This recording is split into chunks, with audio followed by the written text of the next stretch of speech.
On April 28, 1988, Aloha Airlines Flight 243 took off from Hawaii's Hilo International Airport. The flight was traveling to Honolulu, less than an hour away. The weather was glorious, conditions were optimal, but just a few minutes after takeoff, a massive boom suddenly jolted the entire plane. Without any warning, the roof covering the first-class cabin was explosively ripped away. Passengers and flight crew panicked. Would they be sucked out into the big blue sky? Would they be able to make an emergency landing? Would the rest of the plane break apart at any minute? If you want to find out what happened, stay tuned as we take off into this terrifying story and many more like it.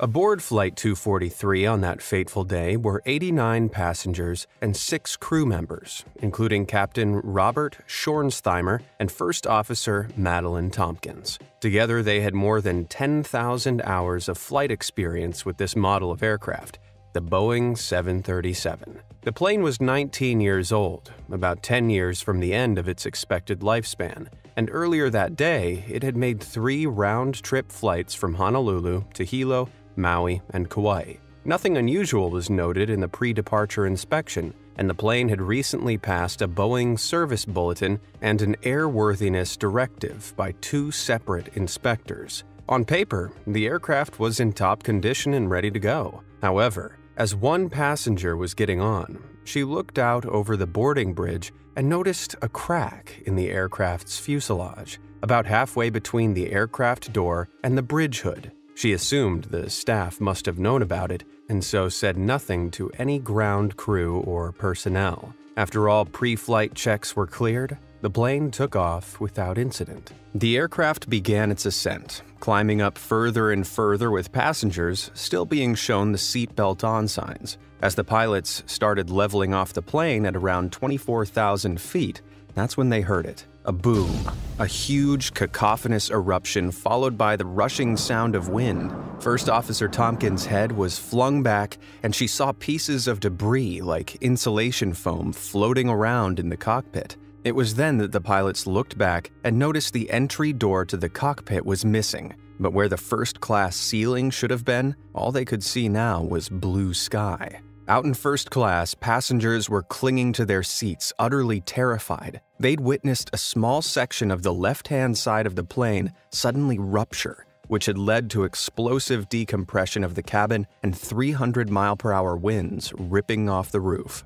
Now, aircraft have cabin air systems that control pressurization, airflow, and temperature. The higher up in the atmosphere a plane flies, the less oxygen there is and the colder it gets. So these systems are critical to ensure passengers don't suffocate or freeze on their flight. When explosive decompression happens, though, these systems stop working, which is why on passenger planes, oxygen masks drop from the ceiling. However, on Flight 243, an 18-foot section of the roof and sides of the plane had been torn off above the passenger's head, along with their oxygen masks. They were, thankfully, still strapped into their seats, but the cabin crew that had been standing there had to cling on to anything they could to prevent being swept off their feet. But tragically, one didn't make it in time. Number 1 attendant, Clarabelle Lansing, was immediately swept out of the hole that appeared in the left side of the aircraft.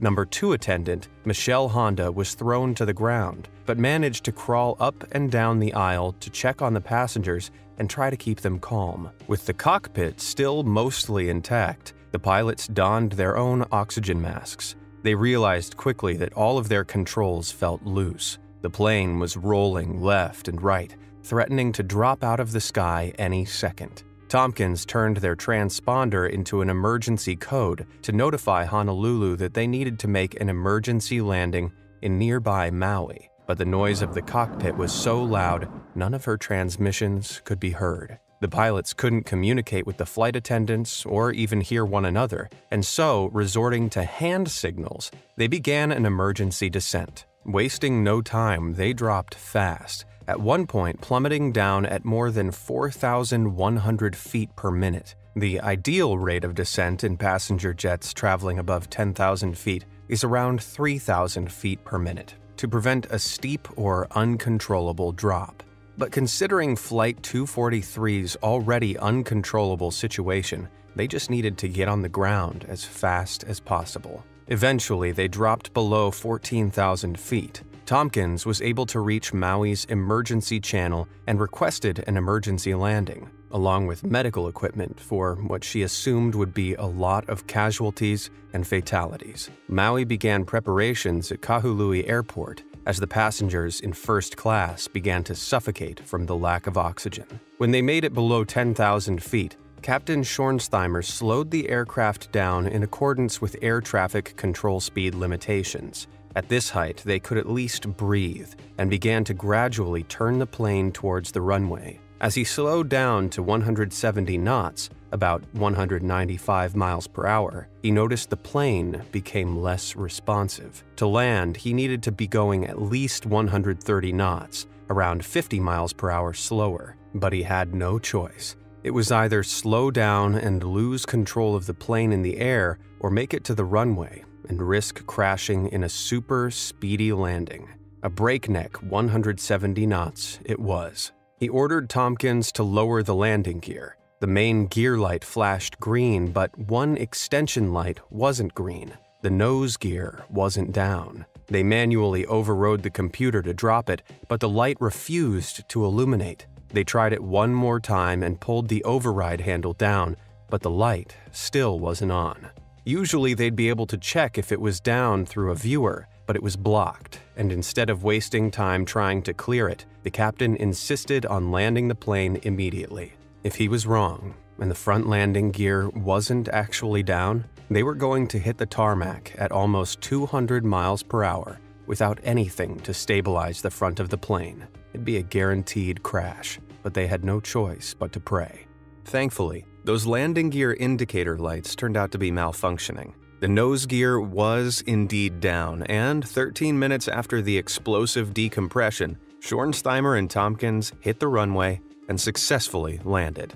What greeted the emergency services at Kahului Airport made everyone's jaws drop. The plane had been ripped open like a can of sardines. Of the 89 passengers and crew, 65 of them were injured, 8 seriously and 1, Carabel Lansing, fatally. The plane, too, was damaged beyond repair. Now, last I checked, passenger jets like this aren't meant to turn into convertibles. So what on earth happened here? Well, typically, the fuselage skin of a plane is around 2.5 millimeters thick, so about the same thickness as 2 credit cards. It's made up of sheet metal, which, on the Boeing 737s, were made in panels about 4 meters long and 2 meters wide. To attach them together, holes are drilled into the edges, and they're joined by a series of rivets. Obviously, the skin is weaker at these overlapped joints, which is where the investigators began to suspect the original hole had appeared. They then interviewed the passenger who claimed she'd seen a crack in the fuselage before takeoff. The area she pointed out was the exact same area investigators believed the original hole appeared before the high winds ripped off the rest of the roof. So how had not one, but 2 separate inspectors missed this crack? It turned out, to keep the cost of inspecting older Boeing aircraft down, the Federal Aviation Administration only made fuselage inspections mandatory along the 2 most critical joints. Inspections of the other joints fell to the discretion of each airline. Despite the aircraft having operated for 35,496 hours, or 4 years, in a salty and highly corrosive oversea environment, Aloha Airlines hadn't thought it necessary to inspect every last joint.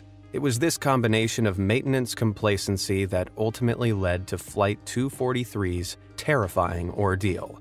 It was such a catastrophic failure of maintenance standards that U.S. regulators overhauled the inspection process of all older aircraft in their service. The Airworthiness Assurance Task Force was established. Mandatory corrosion control programs were developed, and if a defect was found on one plane, an entire fleet reinspection could be ordered. It was a huge, expensive undertaking, but one that was too late for Clarabelle Lansing. Sadly, her body was never found. But it could have been worse. were it not for the incredibly brave actions of the crew. They were rightfully hailed as heroes. However, they wouldn't be the last crew to live through something so scary because of bad maintenance practices. Before we take a look at another incredible story that I'd argue is even more shocking, be sure to hit those like and subscribe buttons down below.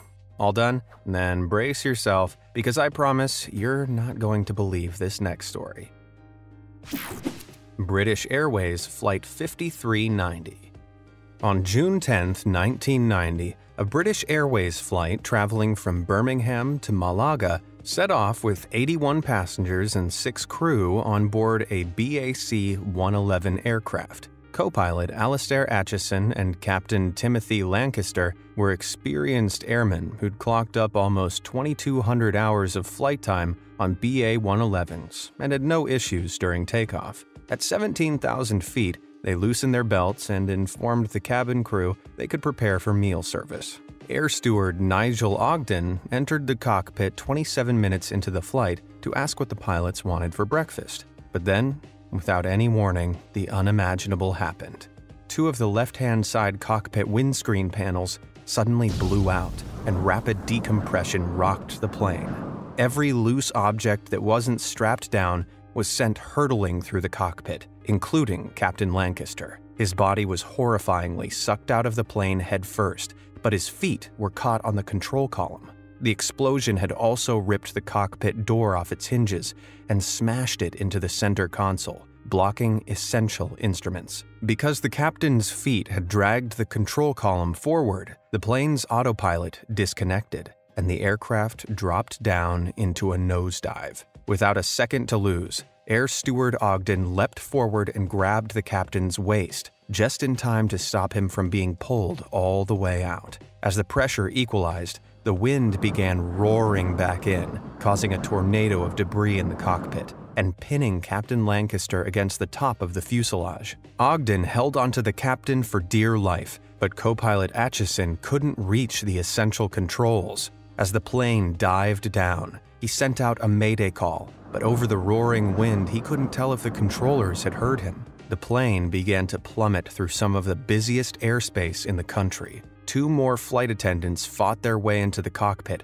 grabbing onto the captain and stamping on the door to unblock the essential systems. By this point, Ogden was suffering from a lack of oxygen, frostbite from the freezing 350-mile-per-hour winds, and felt like his arms were about to be ripped off. Unable to hold the captain any longer, the 2 other air stewards grabbed hold of the captain's feet. As they did, the co-pilot regained control of the plane and pulled up to make a slower descent. Captain Lancaster's body began to slide down to the left of the plane, leaving his face plastered against the window. Inside the cockpit, everyone's heart sank. He didn't look like he'd made it. They briefly contemplated letting his body go, but Ogden shot the idea down immediately on principle. There was also a chance that he'd be sucked into one of the engines, potentially bringing the entire plane down. Then, Aitchison began the unenviable task of bringing down a 2-pilot jet all by himself. The charts and checklists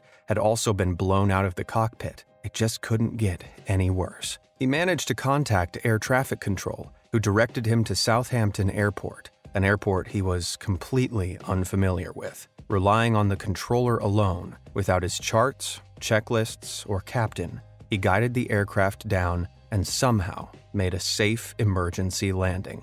The 81 passengers, having seen their lives flash before their eyes, disembarked without a single reported injury, though it wasn't such a happy story for Captain Lancaster. He'd been battered against the outside of the plane in temperatures as low as -1.4 degrees Fahrenheit for 20 minutes. There was no hope for his survival. And yet, as the paramedics removed his body, he opened his eyes. He was alive. Despite his ordeal, he suffered little more than frostbite, a few bruises, and a couple of minor fractures. After a brief stint in the hospital, he returned to service just 5 months later. It was, in a word, miraculous. Now, I'm no aviation expert, but I'm pretty sure jet plane windscreens aren't meant to pop out like that.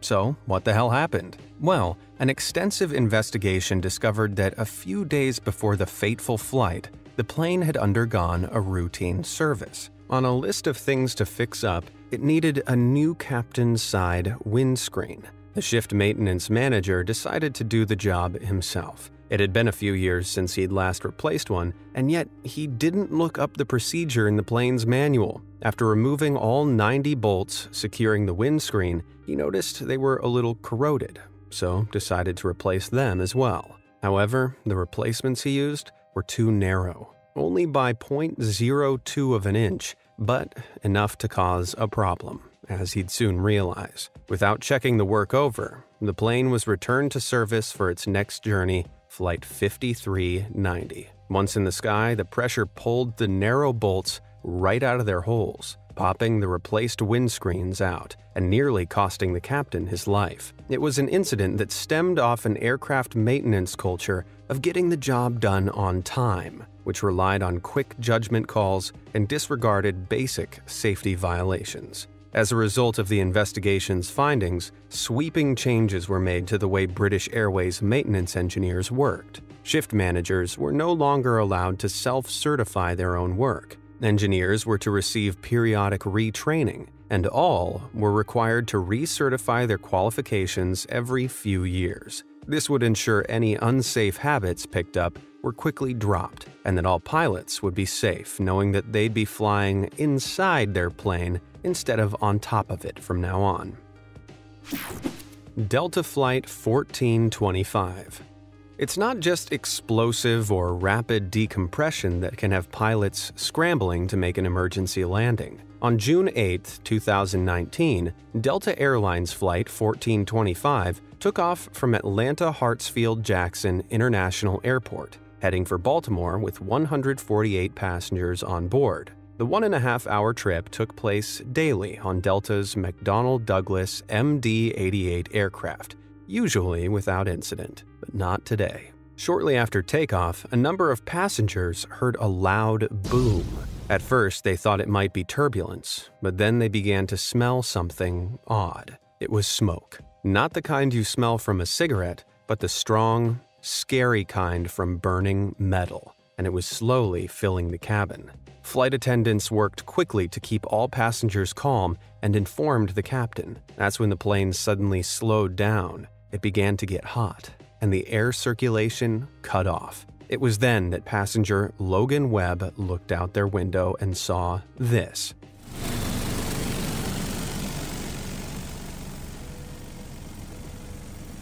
Do you know what that thing dancing around dangerously in the engine is? That's the engine's nose cone. Somehow, mid-flight, it detached from the central shaft of the plane's engine and was rattling around against the fan blades. And that exposed red-hot center doesn't look too good either. The passengers were told to prepare for an emergency landing, and miraculously, the plane safely landed in Raleigh, North Carolina. No passengers or crew were injured, and they were all safely transferred onto another flight. The airline initially said that they made the emergency landing because of a possible issue with one of the engines. Possible issue? I'm no pilot, but I'm pretty sure that seeing a nose cone detach like that mid-flight is a definite issue. Even so, aviation expert John Cox claimed the plane wasn't in that much danger because all airliners are designed to be able to fly with one inoperative engine. Delta hasn't yet disclosed how this had been allowed to happen, but later revealed that they were planning to scrap all MD-88s from their fleet by 2020. Gee, I wonder why. Flybe Flight 1284.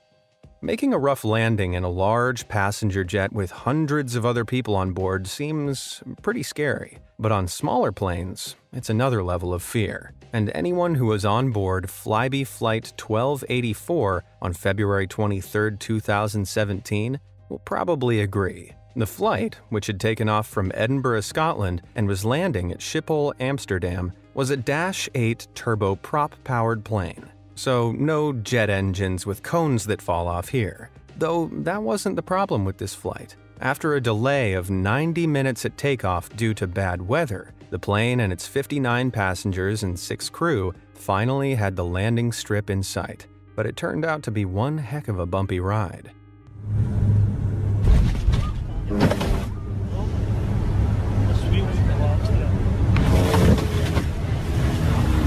Did you see that? The second the plane touched down, its right side landing gear collapsed. Oh, those passengers were so lucky the blade didn't snap off and fling through the fuselage when it hit the tarmac. Fortunately, none of the passengers or crew were injured, though the airport called out the emergency services just in case. It took the Dutch Safety Board over a year to get to the bottom of the collapse, and they eventually released an almost 50-page-long investigative document. It turned out there was a faulty proximity sensor that hadn't been detected, and a slight fault in the main landing gear yoke. This is the bit attached to the wheels, but the fault had been acquired back when the plane was first constructed. It just hadn't been picked up on until it was too late. Combined with the dud sensor and the rough conditions at Schiphol, when the aircraft touched down, the main landing gear strut was placed under too much torsion and collapsed. Fortunately, it only resulted in a landing that was a little lopsided, though if you ask me, any landing you can walk away from is a good landing. Splash landing. Having to make an emergency landing on land in a passenger jet is no easy feat, although having your engine cut out while you're still in the air over the water in an old war relic is arguably way more terrifying. Back in April 2021, Florida's Cocoa Beach Air Show was in full swing. Hundreds of aircraft from all eras were taking off from the nearby Patrick Space Force Base, with thousands of onlookers perched on the beach. But when a World War II-era TBM Avenger started flying overhead, something didn't sound right.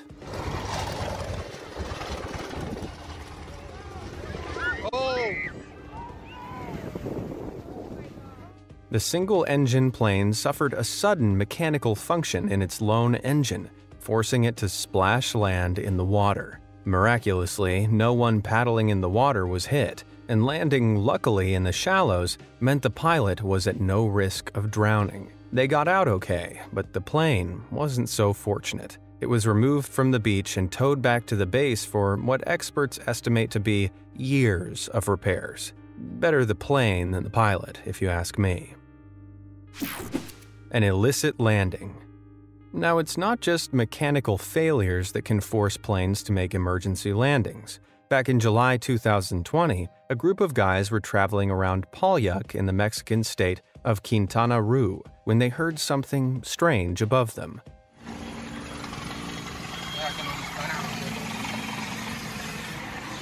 A helicopter? Gunfire? What was going on up there? They kept the camera rolling just in case, which is a good thing, because I don't think anyone would have believed what they saw next without the footage. As they turned onto the highway, they suddenly saw this insane scene. Son balazos, güey, ahí adentro. Son balazos, güey. Up ahead of them, in the middle of the highway, was a private plane on fire. According to reports from the scene, the helicopter from before had been firing on the plane, which was suspected to be carrying narcotics. It was this that forced it to make an emergency landing. Once it landed on the highway, the plane's occupants set fire to the multi-million-dollar aircraft before getting into a nearby truck and fleeing. Mexico's Ministry of Defense later claimed that they found the truck abandoned with more than 200 kilos of what they believed to be, naughty salt scattered in and around it. That's about $60 million worth of the stuff. Ooh boy, these guys must have been in a real hurry to leave so much of it behind. But why would they set fire to the plane? Were they trying to make it look like they'd crash-landed? Maybe burn any evidence? What do you think? Let me know down in the comments. Small plane, big highway. When you're driving down the highway, there are some things you really don't want to see. Roadwork ahead signs, a slow hauler trying to overtake another equally slow hauler, a plane landing and moving traffic. Wait, what was that last one? Back in April 2020, Mathieu Leclerc was traveling down the busy Highway 40 in Quebec, Canada, when he spotted a light aircraft traveling dangerously low above him. It was a little odd, but he definitely didn't expect what happened next.